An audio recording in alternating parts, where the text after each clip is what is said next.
I zipped the bag slowly, like if I took my time, the moment might change its mind.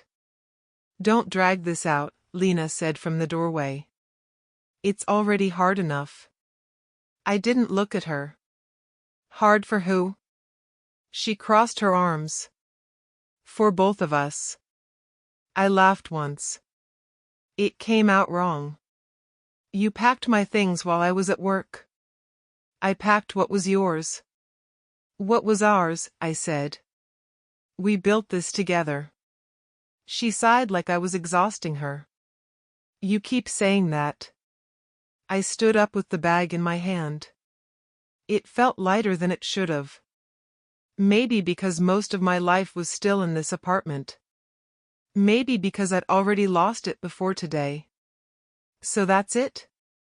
I asked. You just decided? I didn't just decide, she said. I've been thinking about this for months. And you never said a word. She shrugged.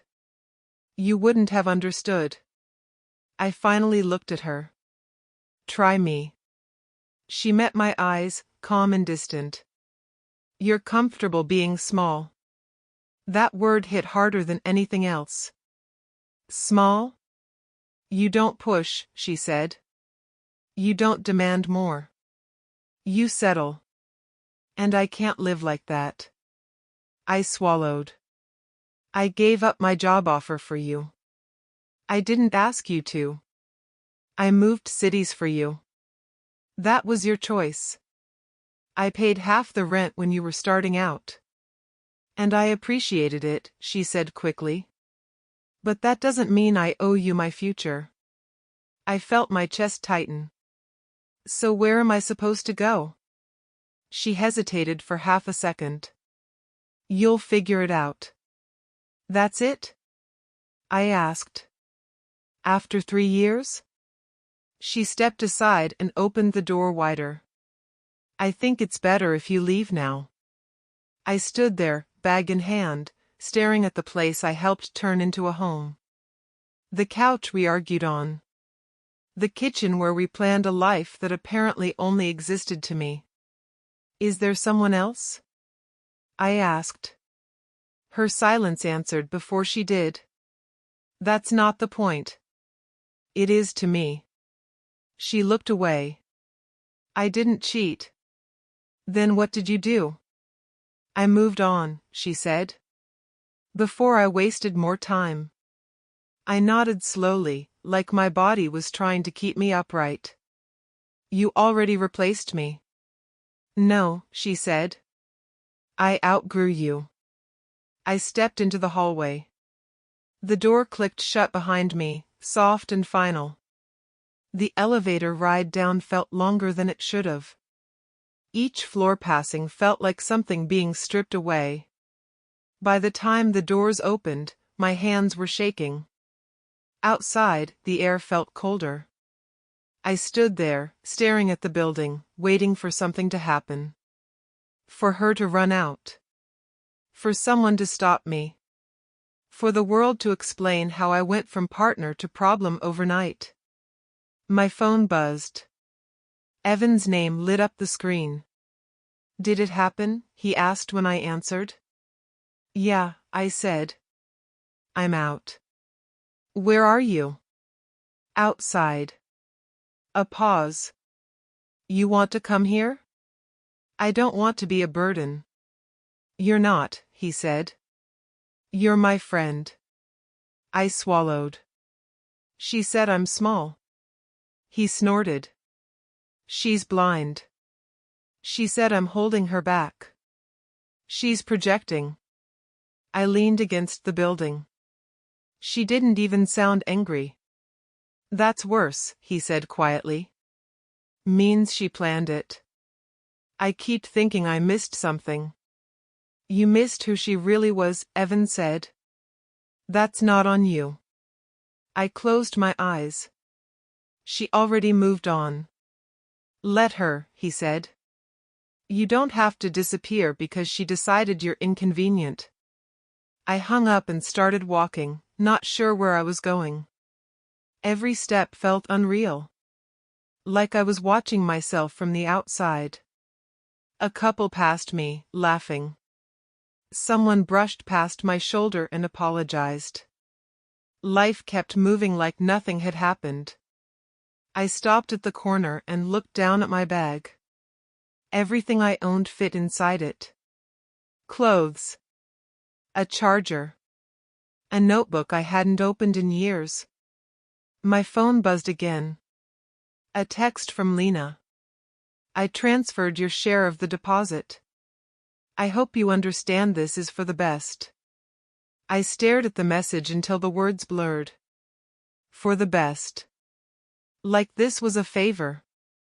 I typed, I loved you. 3 dots appeared. Then disappeared. No reply. I deleted the message and shoved my phone back into my pocket. That's when it hit me. She thought I was done. She thought walking away from her meant walking away from everything. From stability. From direction. From value. She thought I'd fade. I adjusted the strap on my bag and started moving again. I didn't know where I'd sleep tonight. I didn't know what tomorrow looked like. But I knew one thing. I wasn't small. I was just quiet. And quiet people survive things loud people never see coming. Evan's couch creaked every time I moved, like it was annoyed I existed on it. You sure you're okay? He asked from the kitchen. I'm fine, I said. That wasn't convincing. I didn't say I was great. I said I was fine. He walked over with 2 mugs and handed one to me. You've been staring at the wall for 10 minutes. I'm replaying conversations. Stop, he said. That way lies insanity. I keep hearing her voice. That's normal, he said. Temporary. She didn't even cry. Evan sat down across from me. Some people grieve before they leave. I didn't get that option. No, he said. You got blindsided. I took a sip of the coffee. It tasted burnt. She packed my things like I was already gone. She made room. For someone else. He didn't answer, which felt like confirmation. I sat up. What if she's right? About what? About me being small. Evan frowned. Define small. Not ambitious enough. Not hungry enough. Too comfortable. You worked 2 jobs to support her. That doesn't sound impressive anymore. Because she rewrote the story, he said. In her version, you were the obstacle. I rubbed my face. I believed her. That's because you loved her. The word love landed wrong now. Heavy. Embarrassing. I don't even know who I am without her, I said. You're the same guy, Evan said. Just without someone draining you. That feels optimistic. It's accurate. I didn't reply. My phone buzzed on the table. A message from Lena. Did you land somewhere safe? I stared at it. Evan followed my gaze. You going to answer? What do I say? The truth. I typed, I'm at Evan's. She replied almost instantly. Good. I'm glad. Glad. Like she was relieved the problem had been relocated. She sounds peaceful, Evan said dryly. I want to scream at her. Then don't text. I want her to know what she did. She knows, he said. She just doesn't care the way you want her to. I put the phone face down. She took more than the apartment. She took control, Evan said. And you let her. That hurt because it was true. The next morning, I went to work early just to avoid lying there thinking. The office lights were still dim when I arrived. Rough night? Maya asked from her desk. I hesitated. How can you tell? You're wearing yesterday's shirt. I glanced down. Right. She tilted her head. Want to talk? Not really. She didn't push. I'll be here if you change your mind. By noon, I changed my mind. We sat in the break room, plastic chairs, bad vending machine snacks. She kicked you out? Maya asked. She said it was mutual. Maya raised an eyebrow. Was it? No. She always like that? Controlled, I said. Careful. Strategic. And you? I adjusted myself around her. That sounds exhausting. It was love, I said automatically. Maya looked at me. Love doesn't erase you. I laughed softly. Tell that to past me. She took advantage of your loyalty, Maya said. That's not your flaw. She moved on before I even knew there was a problem. That means she was done long before she told you. I keep wondering when I lost her. You didn't, Maya said. You just stopped being useful to her. That stung worse than anger. After work, I walked instead of taking the bus. I needed the time. I passed the old coffee shop where Lena and I planned trips we never took. I passed the gym I quit because she said I was spending too much time on myself. I passed pieces of me everywhere. At Evan's place, I pulled the notebook from my bag. The one buried under clothes. What's that? He asked. Something I used to write in. Before her? Before I stopped wanting things. I flipped it open. Goals. Ideas. Sketches of plans that never happened. I forgot this version of me, I said. He didn't die, Evan said. He just went quiet. My phone buzzed again. Another message from Lena. We should talk at some point. Foreclosure. I laughed. She wants closure now. Evan shook his head. She wants relief from guilt. I typed, I'm not ready. She didn't reply. For the first time, that felt okay. The next few days blurred together. Work. Couch. Silence. Lena didn't text again. That hurt more than I expected. You miss the habit, Evan said. Not her. What if she never misses me? She will, he said. Just not the way you want. I stared at the ceiling. She thinks I lost everything. She thinks you lost her, he corrected. Which, to her, means the same thing. I closed my eyes. I let her define my worth. You let someone else hold the pen, Evan said.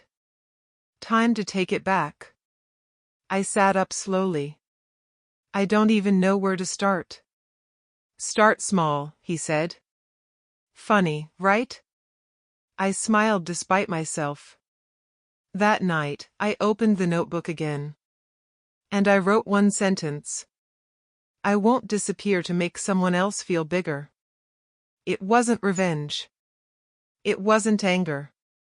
But it was the first thing that felt like mine. And for the first time since I walked out that door, I slept without dreaming of her. Maya didn't ease into it. You're bleeding, she said, sliding into the chair across from me. I'm not injured. Emotionally, she clarified. And it's obvious.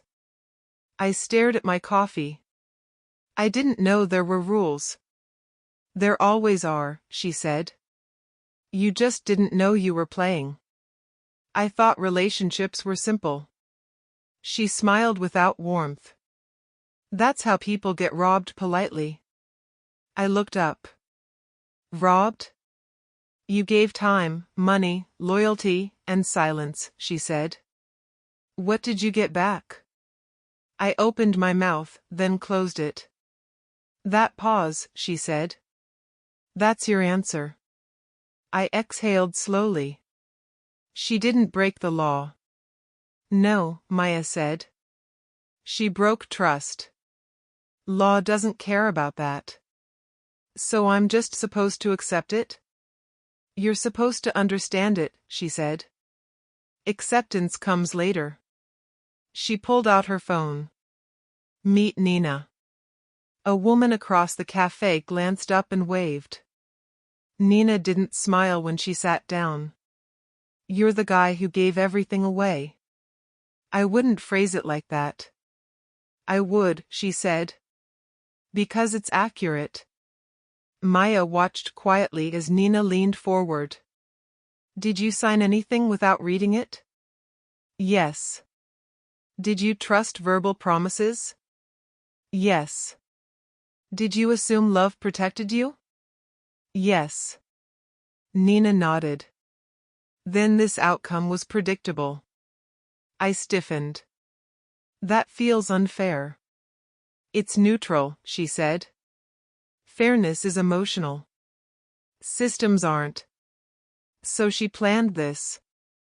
She prepared for a version of life without you, Nina said. You didn't. Maya spoke softly. He thought loyalty was security. Nina looked at me. Loyalty without leverage is charity. That word hit hard. Charity? You gave. She collected, Nina said. Then she closed the account. I clenched my jaw. So what now? Now you learn, she said. Or you repeat. I leaned back. I don't want revenge. Good, Nina said. Revenge is loud and sloppy. What do I want then? Control, she said. Quiet control. Maya nodded. That's the shift. I stared at them. I don't even know where to start. With money, Nina said. Always start with money. I don't have much. You don't need much, she said. You need awareness. She slid a folder across the table. Read this. What is it? Basic ownership structures, she said. Things people assume instead of verify. I flipped through it. Why are you helping me? Because people like your ex rely on people like you staying ignorant, Nina said. And I dislike that. I closed the folder. She thought I'd be helpless. Maya said quietly, she thought you'd disappear. I felt something settle in my chest. Not anger. Not sadness. Something colder. Later that week, Nina dragged me to meet Caleb. He handles listings, she said. And ego. Caleb didn't stand when I reached the table. So this is him, he asked Nina. This is me, I said. Caleb smirked. Relax. I meant him. I sat anyway. Nice to meet you. Is it? He asked. You look like someone between couches. Nina didn't react. He's here to learn. Caleb waved a hand. Learning costs. I can pay, I said. He laughed. With what? I met his eyes. Time. That's adorable, he said. But useless. Nina leaned in. Test him. Caleb shrugged. Fine. What do you want? Understanding, I said.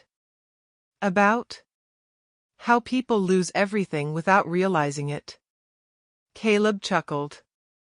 By trusting the wrong people. And how they get it back. He studied me now. They don't. They adapt. That's enough, Nina said. Caleb stood. You're not dangerous, he said to me. Which means you're safe. As he walked away, Nina smiled faintly. He underestimated you. I felt that. Good, she said. Remember it. On the walk home, Maya spoke. You okay? I think so. You didn't flinch. I used to. That's growth, she said. That night, Evan noticed the change. You look different, he said. I learned something. That usually hurts. It did, I said. Now it focuses. He nodded. That's the version of you she never saw. I opened the notebook again. Not dreams this time. Rules. I wrote what Nina said. Loyalty without leverage is charity. I wrote what Maya said. Love doesn't erase you. I wrote what I felt. Ignorance is expensive. My phone buzzed. A message from Lena. Can we talk? I stared at it longer than I should have. Evan watched me. You going to answer? No, I said. Not yet. Why not? Because I finally understand something. What? She didn't win because she was smarter, I said. She won because I didn't know the game. Evan smiled. And now? Now I'm learning the rules. I put the phone face down. For the first time, it didn't feel like running away. It felt like choosing position. I didn't want to hurt her. I didn't want to beg her. I wanted something quieter. Something permanent. I wanted control over where I stood. And I knew something else now. She thought the story ended when I walked out. But that was just where I stopped being naive. And started being deliberate. I saw her before she saw me. She was standing near the counter, phone in hand, laughing at something on the screen like the world hadn't rearranged itself since the last time we spoke. That laugh used to pull me toward her. Now it just sounded familiar. Hey, she said when she noticed me. Wow. You look okay. I nodded. I am. She tilted her head. Really? Yes. She smiled like she'd caught me lying. That's good. I was worried. You don't have to be. She laughed lightly. I mean, moving out like that can't be easy. It wasn't dramatic, I said. It was final. She leaned back against the counter. You always had a way of making things sound heavier than they are. I'm just being clear. She waved her hand. You were always like that. Serious. Thoughtful. Careful.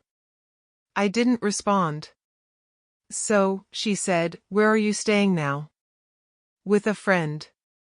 Oh, she said, nodding slowly. Temporary, then. For now. She smiled again, softer this time. I knew you'd land on your feet. I didn't fall, I said. She laughed, quick and dismissive. You always did that. Turn everything into a statement. I let the silence sit. She checked her phone. You working the same job? Yes. That must be tough, she said. After everything. It's work. She looked at me closely now. You're very calm. I'm fine. That made her laugh again. Louder this time. You always say that. I mean it now. She shook her head. You don't have to pretend with me. I'm not. She studied my face like she was searching for cracks. You know, I thought you'd be more upset. I was, I said. Earlier. And now? Now I'm present. She smiled like that answer amused her. You sound like a motivational poster. Maybe. She leaned forward. You're not still mad, are you? No. That surprises me. It shouldn't. She frowned slightly. I expected more emotion. I ran out. That made her pause. A man stepped up beside me then, quiet, patient, holding a cup of coffee like he belonged wherever he stood. Ready? He asked. I nodded. Almost. She glanced at him, then back at me. Friend? Something like that. He smiled politely. Nice to meet you. She returned the smile out of reflex. You too. He stepped away without another word. She watched him go. He seems serious. He listens. She smirked. That was never your problem. It was. She laughed again. You always blamed yourself. I learned. She folded her arms. So what now?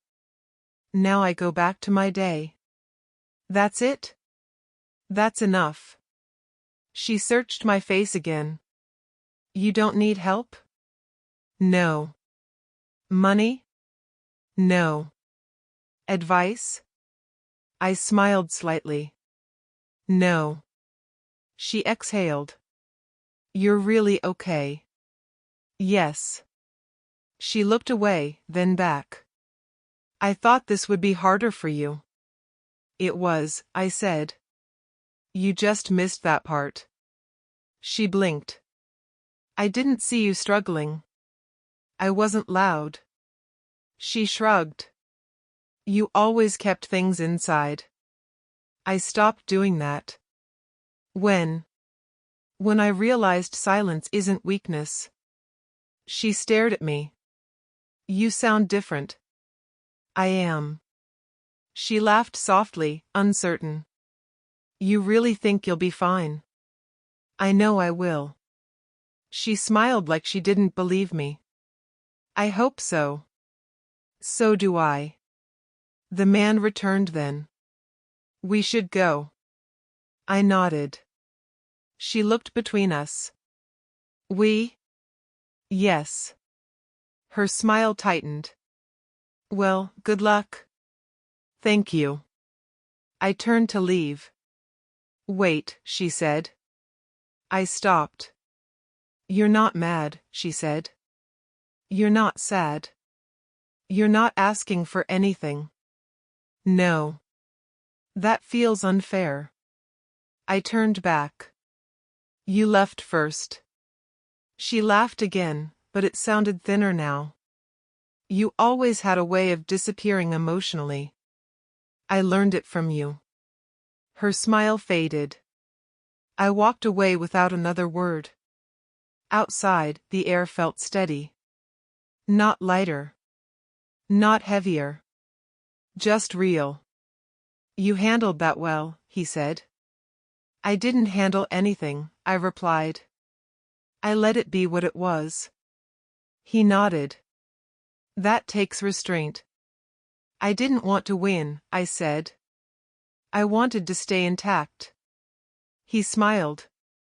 That's usually how winning starts. We walked in silence for a moment. She laughed, I said finally. Yes. She thinks I'm still behind. Yes. And that's fine. He glanced at me. Why? Because people underestimate what they can't measure. He stopped walking. You're ready. For what? For what comes next. I looked back once, just once. She was still standing there, confident, smiling, certain she'd closed a chapter. She had no idea she'd just misread the story. And I didn't correct her. Because silence, this time, wasn't submission.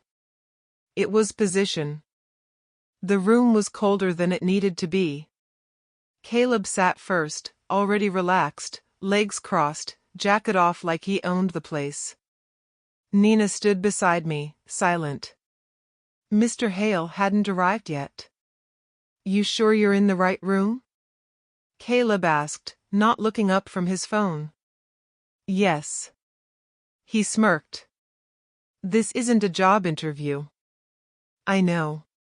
He glanced up then, amused. Then what is it? A conversation.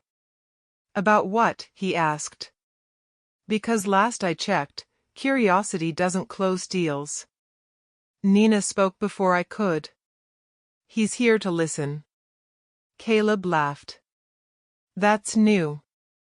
I took the chair across from him. You said learning costs. It does, he replied. And you look underfunded. I didn't react. He leaned back. People like you always think proximity equals participation. I never said that. You didn't have to, he said. You showed up. The door opened then. Mr. Hale entered quietly, coat still on, eyes scanning the room like he was already reading outcomes. Gentlemen, he said. Nina. Caleb stood. Good to see you. Mr. Hale nodded and took the seat at the head of the table. Let's begin. Caleb gestured toward me. He wants to understand the market. Mr. Hale looked at me. Do you? I want to understand leverage. That caught his attention. Caleb laughed. You're skipping steps. No, I said. I'm removing assumptions.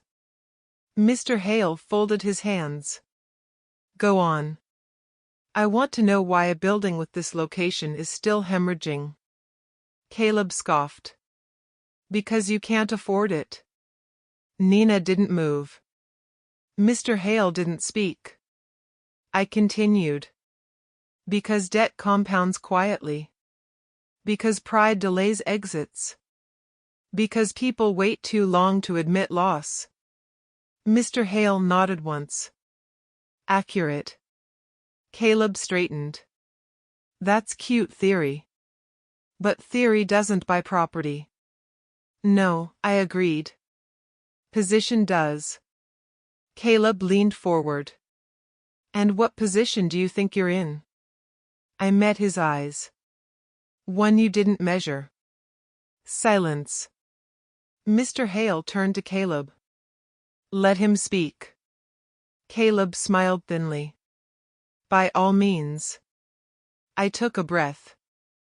You listed the building at a number no one touched because it wasn't honest. Caleb's jaw tightened. Careful. The owner is over-leveraged, I continued. Taxes overdue. Renovations delayed. Tenants rotating. Caleb stood. This meeting is over. Mr. Hale raised a hand. Sit. Caleb hesitated, then sat. I looked at him. You assumed I came here to ask permission. Nina finally spoke. He came to ask a question. Mr. Hale nodded. Ask it. What happens, I said, when the next quarter hits and the debt service spikes? Caleb's smile vanished. You don't have access to those numbers. I don't need access, I said. Patterns repeat.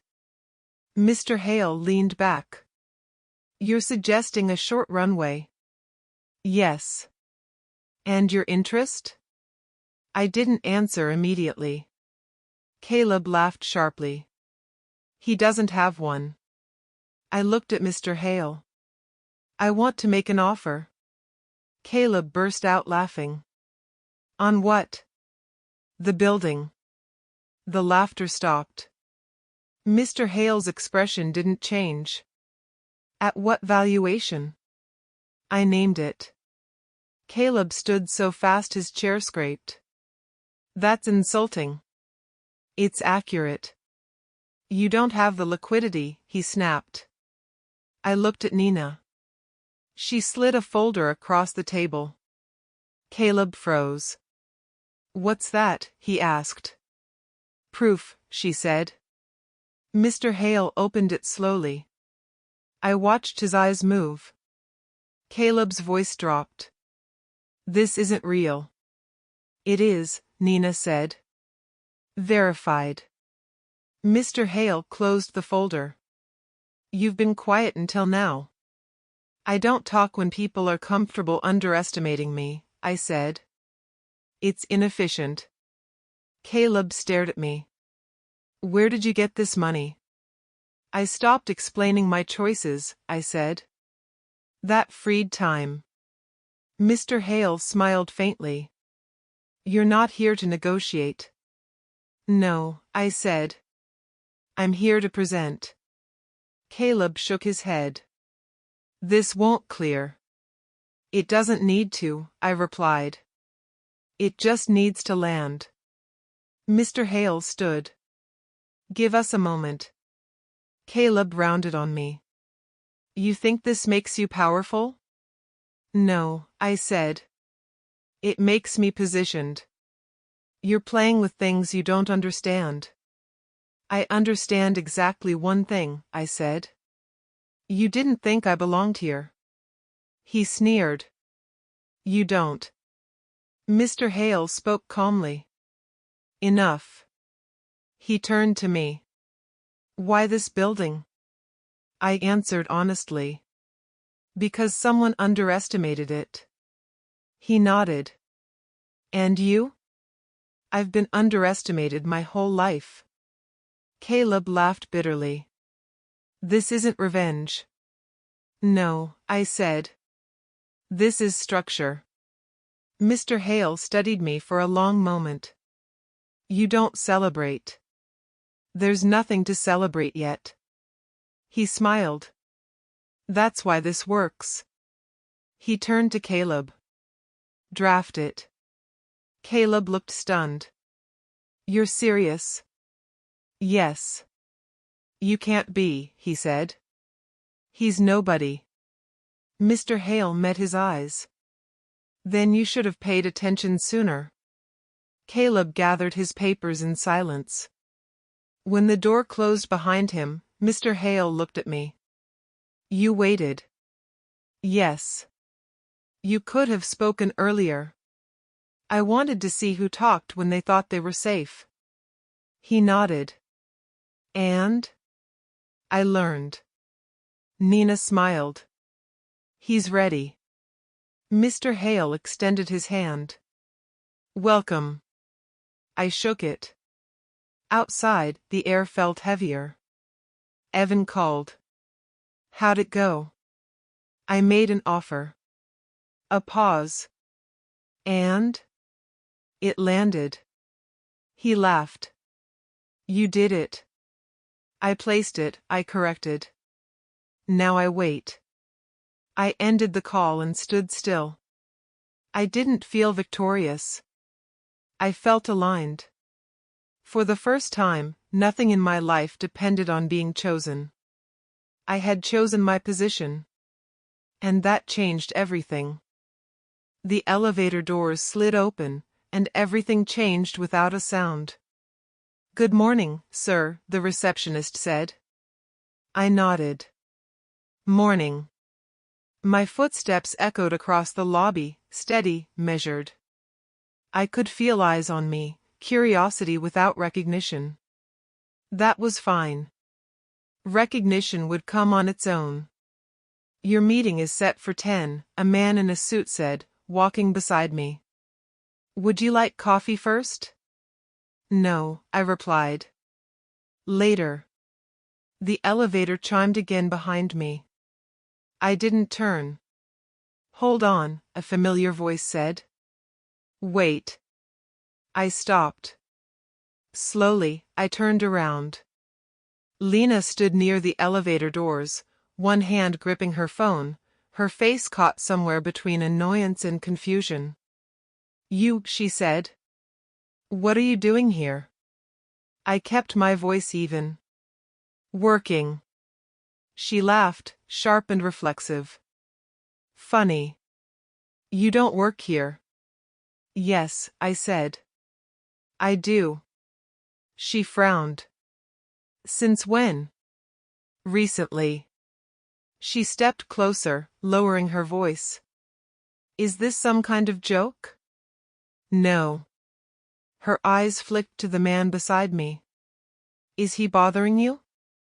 The man blinked. Excuse me?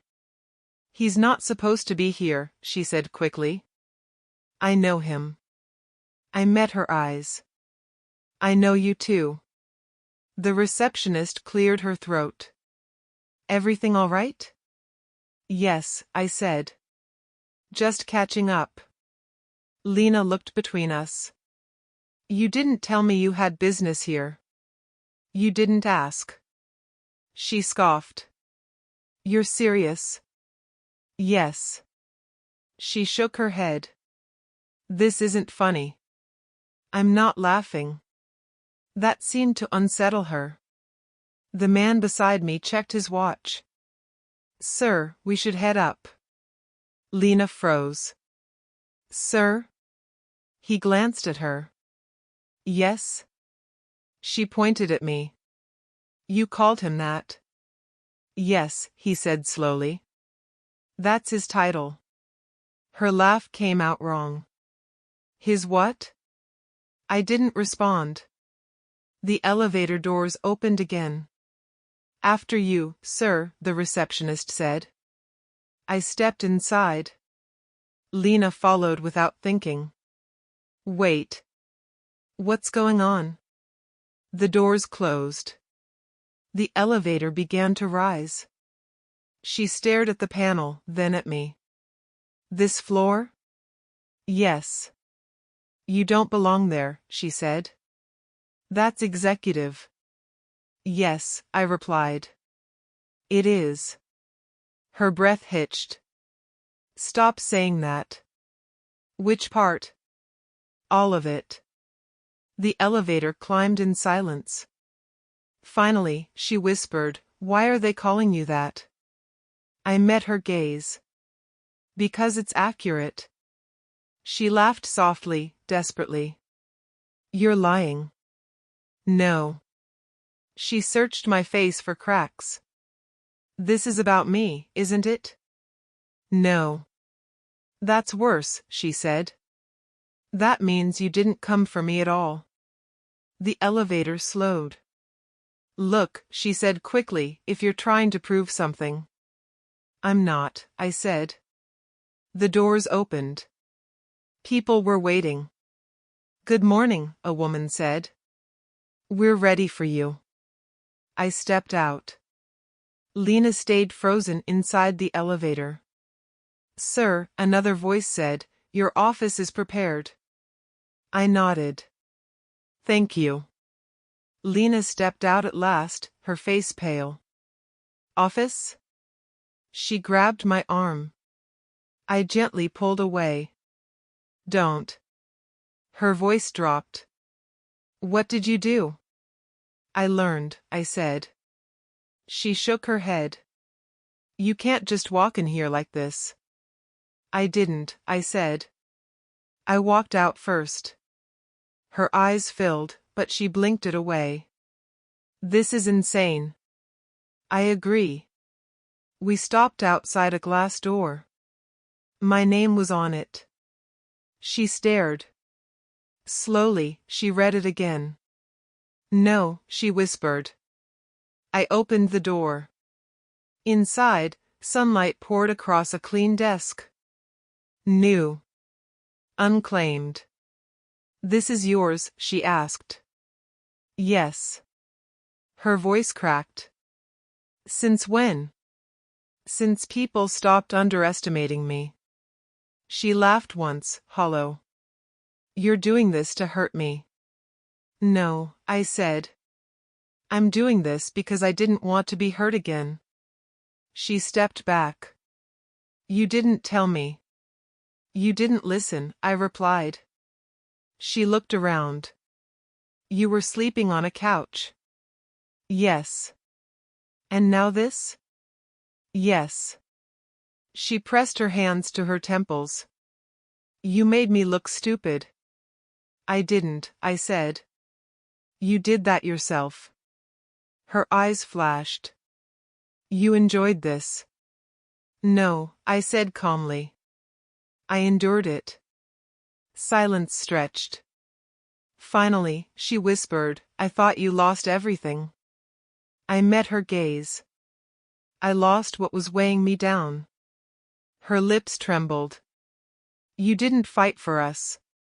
I fought, I said. I just stopped fighting you. She shook her head. If I'd known. You did know, I said.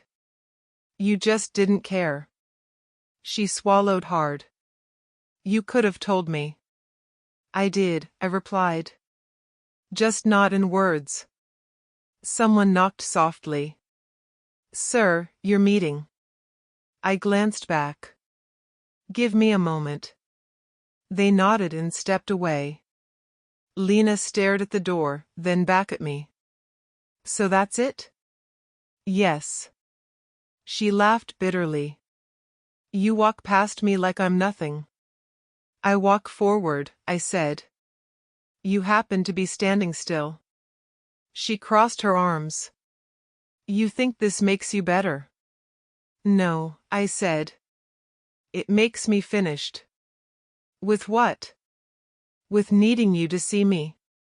Her eyes filled now. I see you.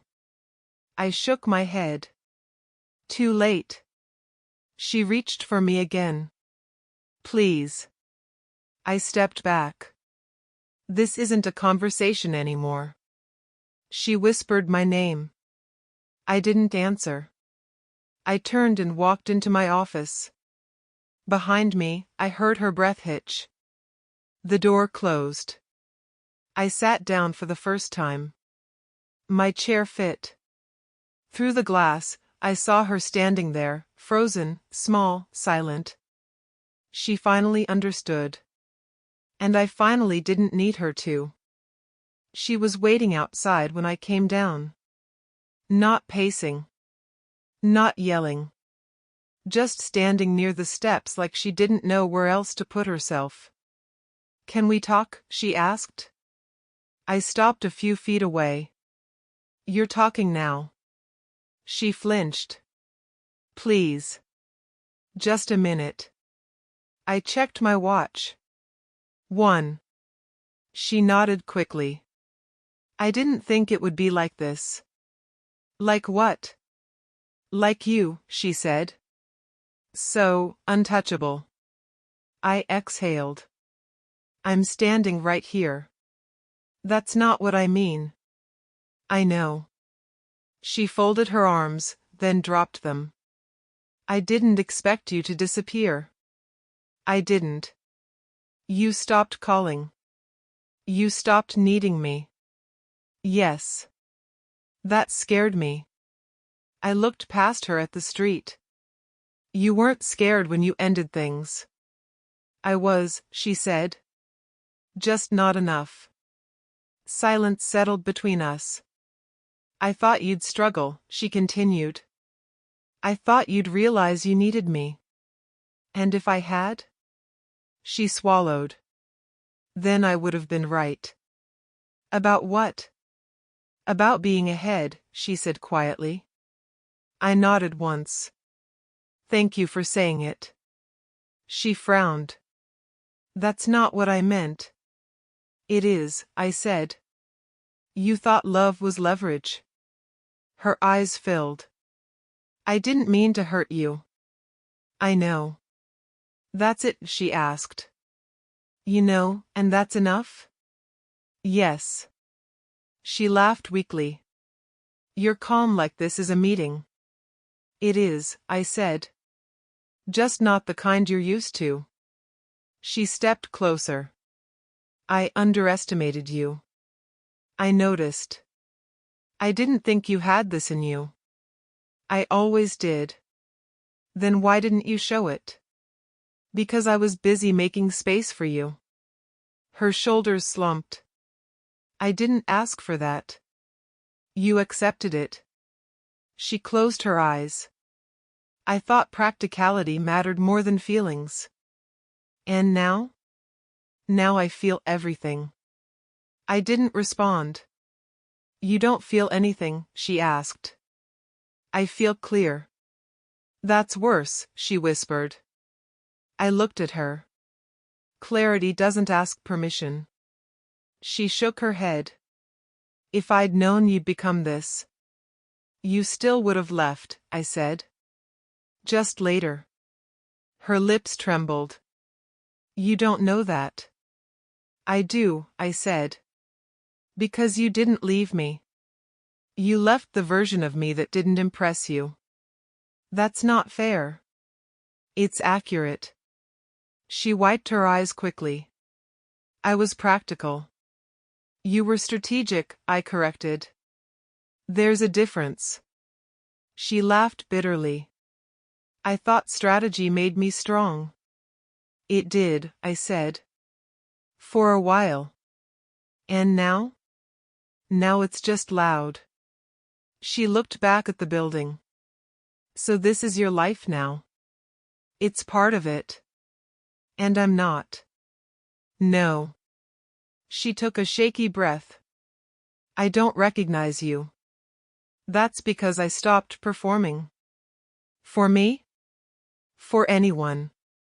She stepped closer again. Do you hate me? No. That hurts more than hate. I know. She searched my face. Do you forgive me? I don't hold it against you. That's not forgiveness. It's closure.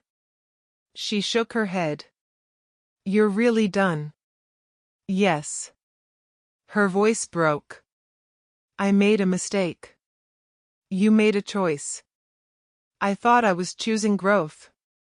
You were, I said. Just not mutual growth. She looked down. I didn't think you'd rise. I didn't rise, I said. I stabilized. She laughed softly. You always correct me. I learned precision. She hugged herself. I don't know what to do now. That's not my responsibility. She looked up, eyes wide. You used to care. I still do, I said. Just not at my expense. She took a step back, like the words pushed her. I thought you'd fight for us, she said. I did, I replied. I just stopped fighting myself. She nodded slowly. So this is goodbye. Yes. She hesitated. Can I say one more thing? You already did. She smiled faintly. You always had the last word. I never did, I said. I just stopped interrupting myself. Her tears finally fell. I didn't see this coming. I did, I said. I just didn't warn you. She laughed through tears. That's cruel. No, I said gently. It's honest. She covered her face for a moment, then looked up again. I hope you're happy. I'm at peace. That's worse than happy. It lasts longer. She nodded, defeated. You don't need me anymore. I don't. She stepped aside. Then go. I walked past her. She called my name. I stopped but didn't turn. I really did love you, she said. I know, I replied. Just not enough to grow with me. I kept walking. Behind me, I heard her sob once, sharp and uncontrolled. I didn't stop. Not because I was cold.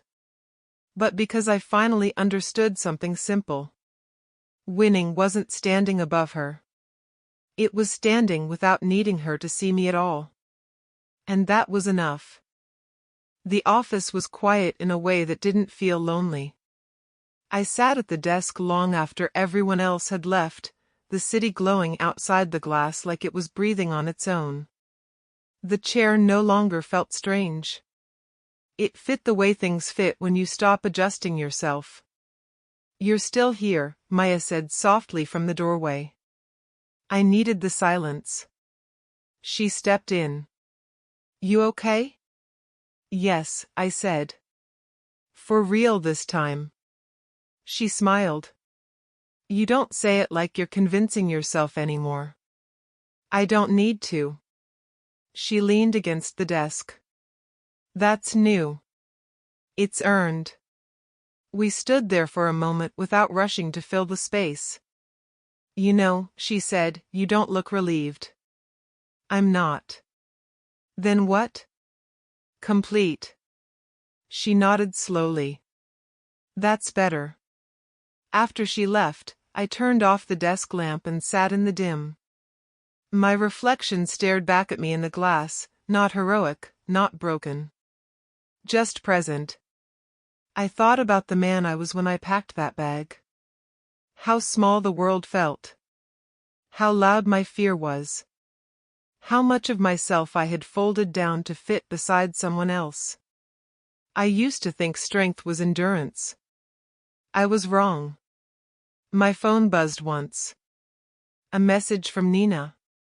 Paperwork cleared. Congratulations. I typed back, thank you.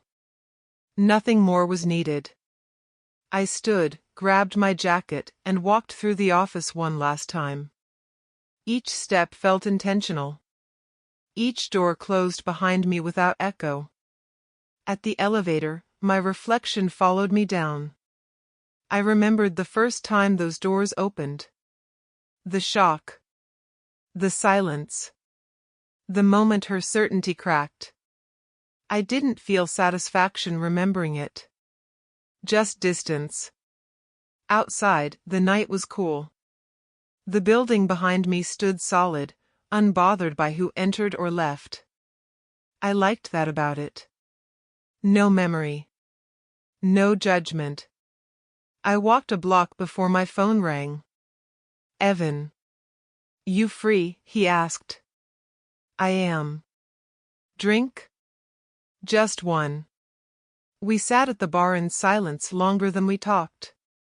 You did it, he said finally. I finished it. He frowned. That sounds heavier. It's lighter, I said. Winning keeps score. Letting go doesn't. He raised his glass. To not disappearing. I clinked mine against it. To not shrinking. When I got home, I stood in the doorway longer than necessary. No borrowed couch. No temporary corner. Just space that belonged to me. I didn't decorate it yet. I wanted to sit with the emptiness first. Later, lying in bed, I thought about her. Not the anger. Not the betrayal. Just the fact that she was a chapter that ended without closure in the way stories promise. And that was okay. Some endings don't explain themselves. They just stop. The next morning, I woke before my alarm. The light through the window felt calm, not demanding. I brewed coffee and stood there drinking it without scrolling, without distraction. For the first time in years, I didn't feel behind my own life. At work, there were meetings. Decisions. Responsibilities. None of them felt like proof. They felt like process. At lunch, Maya sat across from me. You ever think about her? She asked carefully. Yes. Does it hurt? No, I said. It reminds me. Of what? Of who I don't become again. She smiled. That's healthy. I had to lose something to learn it. She nodded. Most people do. That evening, as the sun dropped between buildings, I locked my office door. The click was soft. Final. I stood there for a moment, key still in my hand. Across the street, a figure paused on the sidewalk. I didn't need to see her face to know. She stood there like someone waiting for permission that wouldn't come. I didn't wave. I didn't hide. I simply turned and walked the other way. Not because I was angry. Because I was done orbiting a past that no longer pulled me. Each step felt lighter. Not dramatic. Not victorious. Just free. I realized then that revenge would have kept her central. Forgiveness would have kept her relevant. Letting go made her incidental. And that was the difference. At home, I placed the key on the table and sat down. No music. No noise. Just me. I breathed in. I breathed out. I didn't rebuild my life to prove her wrong. I rebuilt it so I'd never disappear again.